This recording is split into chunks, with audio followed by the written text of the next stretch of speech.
out a quick tutorial on the basics on using Google Forms.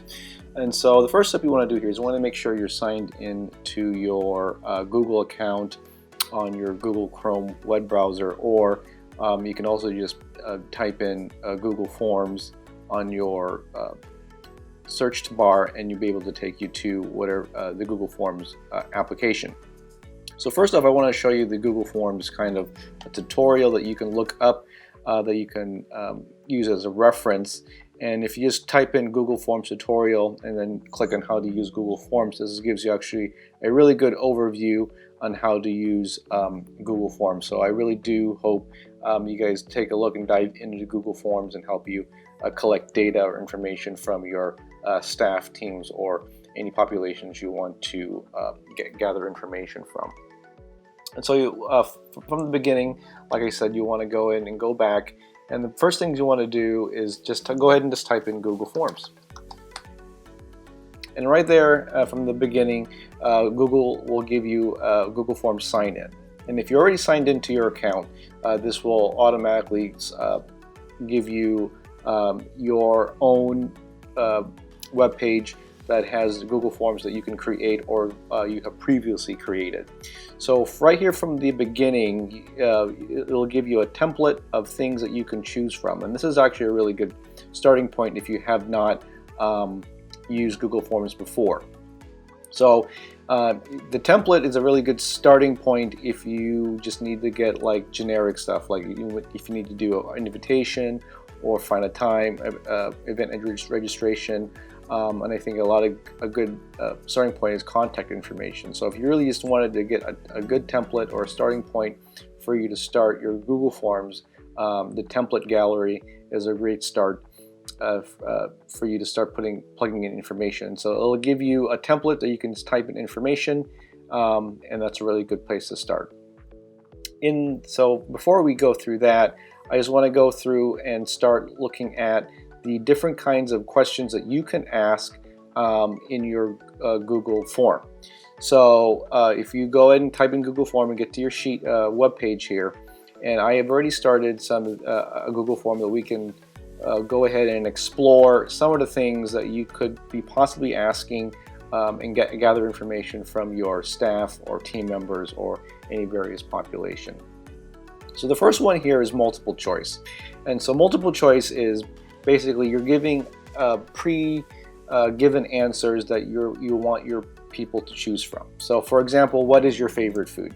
And so with this kind of choice, you can only choose one or the other. You could also choose an other option. So, and that's not required. You can also just restrict your choices to the choices that you want to pick out. But if you want to also add an other, you can just click other here, and then you'll be able to pick an other, and then that will also give your population an option to type in their own favorite food. What is also a good way is to look at what will your people be seeing, just to make sure that you are asking the questions that you want answered in a way that you want it to be answered. And a good way of that is looking through the preview. So if you click on the preview button, this will give you a template, an example of what your people will be looking at. So if you want them to choose just one favorite food, you can see that they can only choose one. And then in this case, if you want the other, they can also put in their own answer to the other. So, you know, if my favorite food is spaghetti, I can put down spaghetti. So that's a good way to make sure that the questions you're asking and the way that you're asking it is the information that you want to have answered. So that is multiple choice. The second way that you can do and have answer questions is short answer, and that's basically just a brief description of how you want things to be answered. So if things can't be answered in a way, or you can't have multiple choice, or there's a variance or there's a flexibility in how you want your questions to be answered, this is a great way to be able to have your people answer that question. And then also they have a long answer if it's a paragraph. So if you believe that information can be placed in with a large paragraph or in a large amount of the description, you can do that here. So so short answer, long answer. And if you preview that, you can see that here. You can type in whatever answer you need, the white swoosh, or you can type in your perfect day there, and it can be a long answer. So that's a great way to be able to just get your opinions from your people, a short answer or a long answer. Another good way, let's see here, to expand upon the short answer, if you really wanted to ask a person's email, that would be with the short answer. You would have to click in with a response validation. And so response validation is just saying what kind of an answer are you looking for from your population. And so if you really wanted to do just a click on an email, you can say it's a text, and then it would be an email address. And so because most emails is username@service.org or whatever, that is the format that the field would be looking for. So if you go back to your preview and just to provide email, you can say Ray.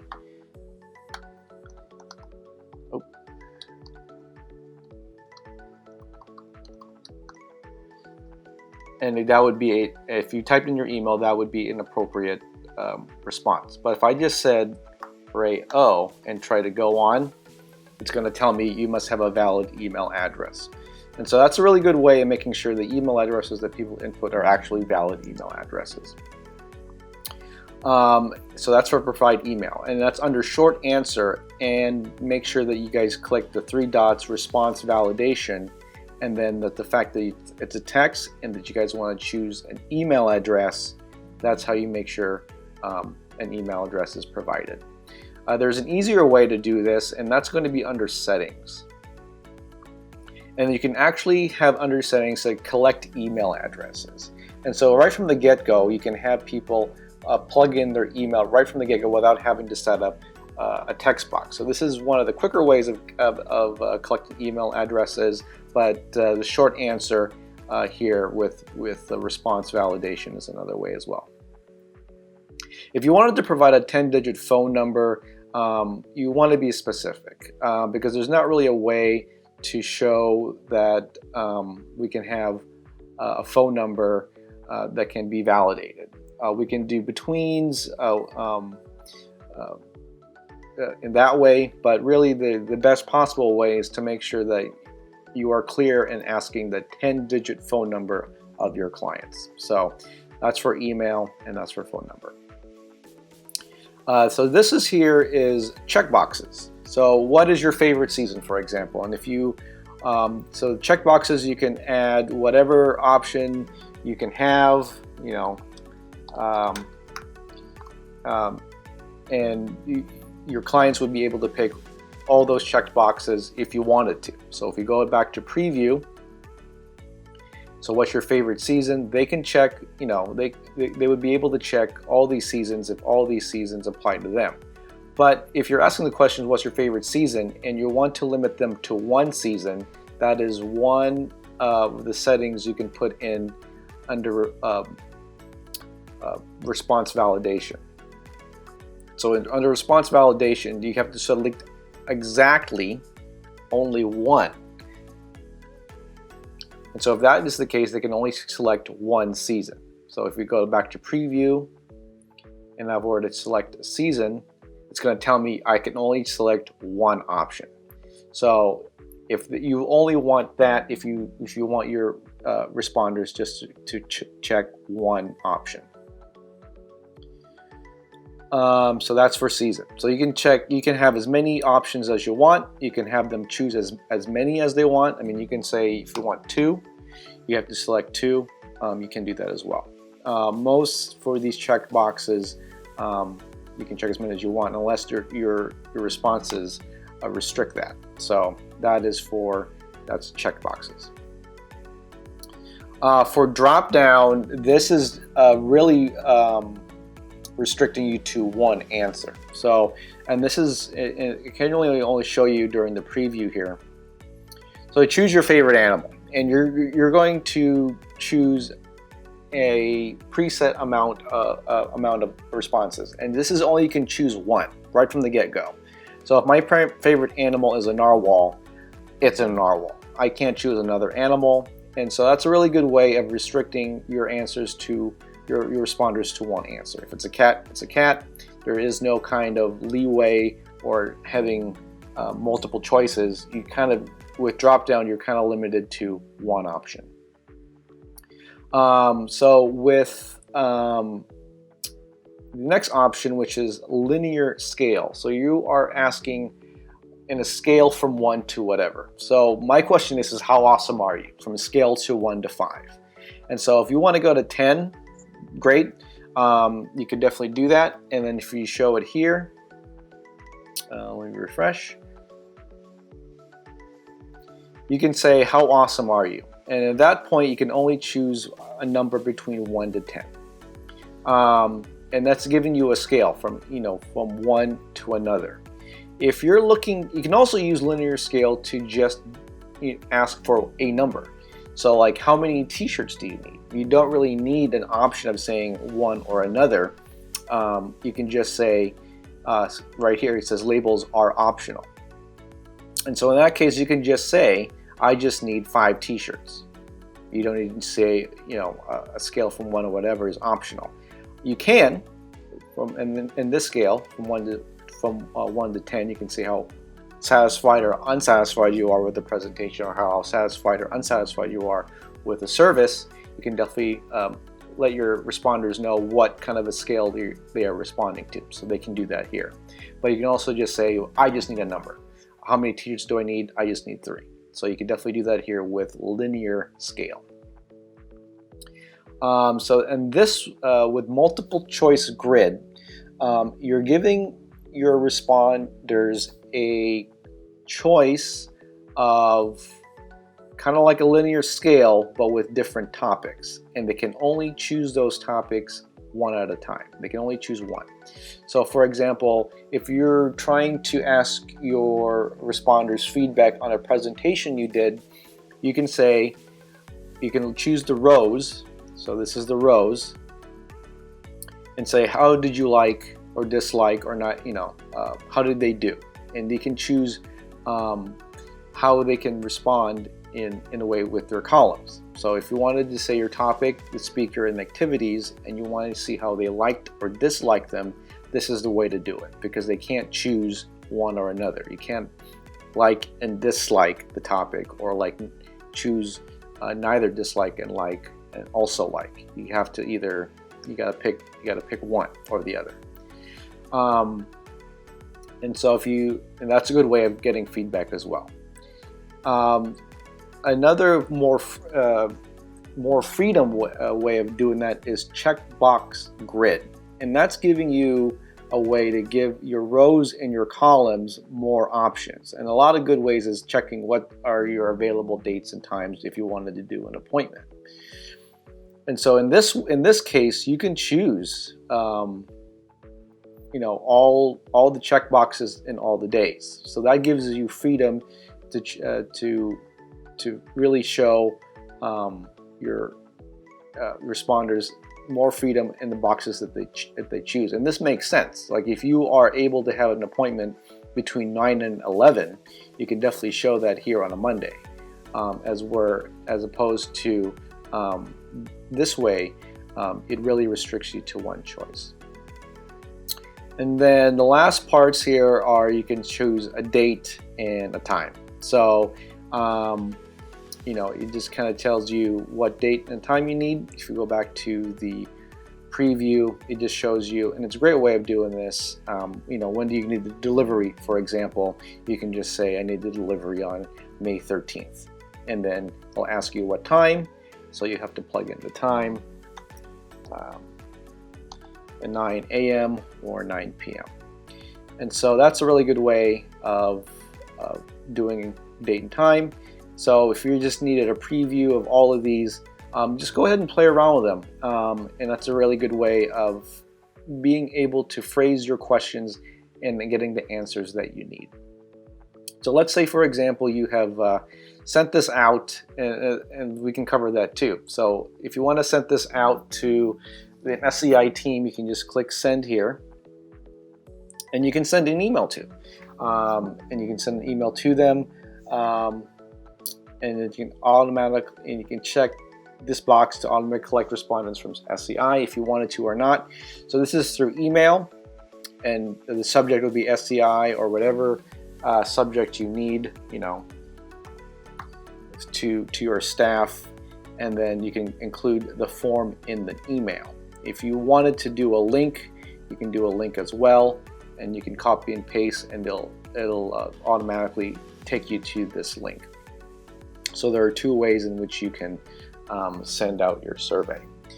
Once you have sent it out and you started getting responses, you can still go back to the SCI your Google Forms web page here, and you'll go back here, and then it'll start collecting responses, and it says how you collect your responses is through here. So Google will automatically kind of give you a summary of all the responses that people get from. And so these are just some of the responses I've done myself. And it'll give you like charts and kind of give you percentages of how people are responding.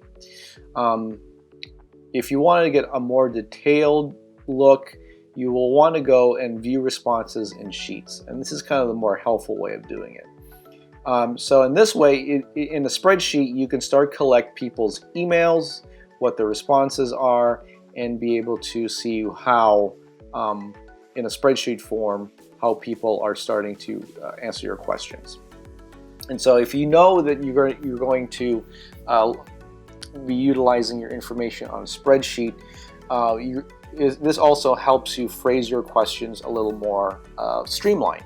So if you wanted to collect emails right off the bat, you want to make sure you're asking people's emails and phone numbers in the beginning. So I didn't do that here, but seeing how that is affecting how I see my responses, that will make you change the way in how you're asking your questions. So make sure that you guys have laid out and planned out how you're asking questions and how you want your responders to respond. And so, to just give you a quick overview, there are multiple ways in which you can ask questions and how you want your responders to answer those questions.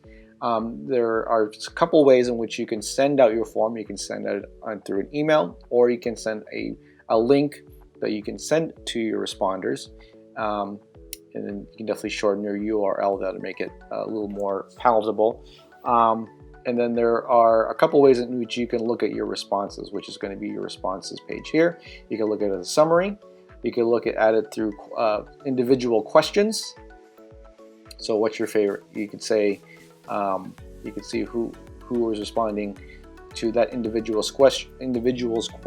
question, or you can see an individual's entire answers. So if this is the third person that answered, and this is all their answers that they answered on your form. So that's one way of doing that as well. And then another way is to is probably the most helpful way is to have it transferred to a Google sheet that will help you kind of organize your responders' answers in a more organized way. So that's kind of the brief overview of Google Forms. Again, you can get to your forms by just literally typing in Google Forms, and I'll give you that example again.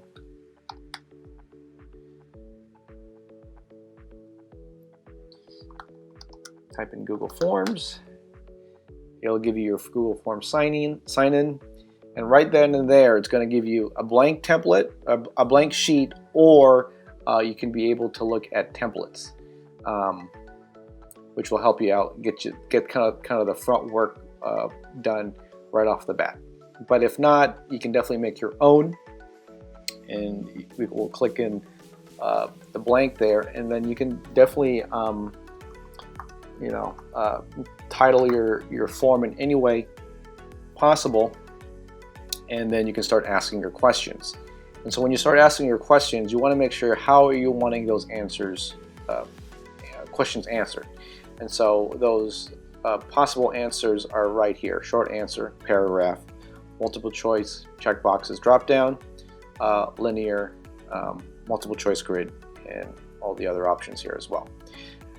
If you wanted to customize your survey, you definitely can. There's definitely color themes, background colors, and then you can also upload a picture if you wanted to add a picture, and then you could drag your pictures on here to make sure you want to make an example to make your Google form a little more interactive or visually appealing.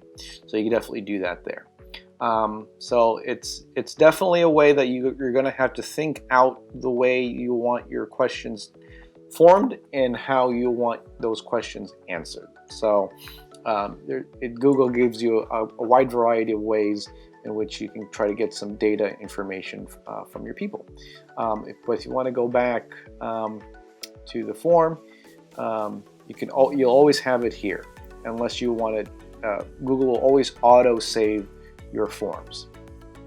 And so to go back to our template, multiple choice, short answer, and so you can definitely, and it'll always automatically save your form. Your responses will be collected here, and then if you have a deadline, so if you want your responses at a certain date, just let your people know that you're only accepting responses on Friday, April 10th, and once the Friday, April 10th comes in, you can stop accepting responses, and the form would be closed, and then you'd be able to check your data at a certain time and say, this is the data we have at a certain date and time. So always try to give your responders a deadline, so there's no stragglers coming in kind of ruining your data. But you can definitely open or close the Google form response, the opening of responses. So that is it. That's kind of the basics. There are ways that you can get more in depth into this, but this is definitely kind of the basics, and trying to get making sure your responders are answering the questions the way you want them to be answered. But definitely plan out how you want them to be answered and what questions you are asking. So any questions or concerns, you can definitely ask the ops team. Ray, which is myself, Kristen, and Ebeth and Gabe are really good at Google Forms. So if you have any further questions on how to format questions, you can ask the ops team. Will always be there for you. So yeah, Google Forms. Thanks.